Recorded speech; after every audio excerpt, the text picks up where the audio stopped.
All right, so let's look at the two questions you sent. The first one we'll look at is where they give us a point and a slope. And so you did have the slope correctly. By the way, this is the correct answer. You had something different for the y-intercept. So let's go ahead and figure out how we're going to fix that.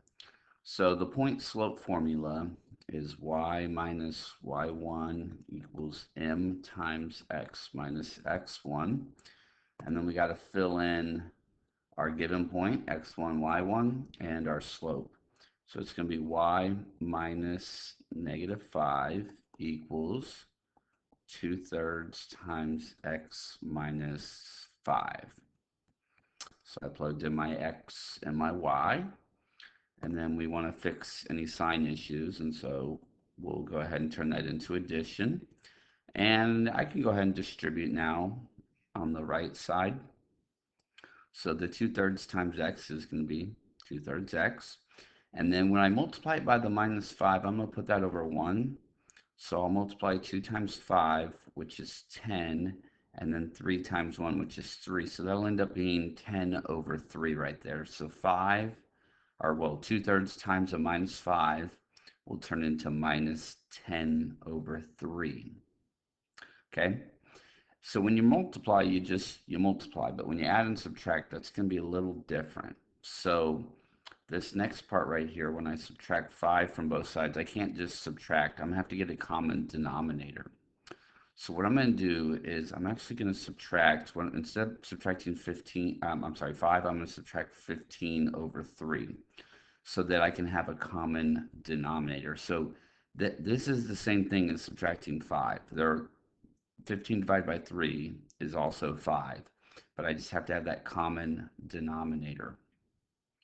So then on the left side, that'll cancel out and we'll be left with y equals, and so I have 2/3 x, and then you're taking away 10/3 and you're taking away 15/3. So you're going to combine that and keep the sign. So it's going to be take away 25/3. And there we go. That's what we're looking for. Okay. The next one you sent me, they give you 2 points. And so whenever they give you 2 points, you have to find the slope to start with. And so let's go ahead and label our point x1, y1, x2, y2. So the first step is find the slope. So let's see, that'll be 5 take away 3 over 12 take away 4. 5 take away 3 is 2. 12 take away 4 is going to be 8. And then we can reduce that to 1/4. Okay, now once you have the slope, so we know our slope, now you have to pick a point. I'll just pick the first point, and then we're doing the same thing we did earlier. Y minus y1 equals m times x minus x1. And so we're just going to fill in these spots right here. So let's see, we're going to have y take away 3 equals 1/4 times x take away 4.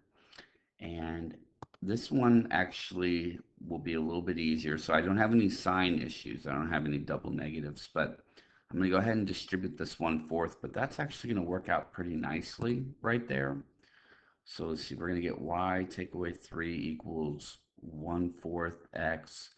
And then when I multiply the 1/4 times -4 over 1, it's going to turn into a 1, just a -1. But I'll go ahead and show my work and make sure we see that.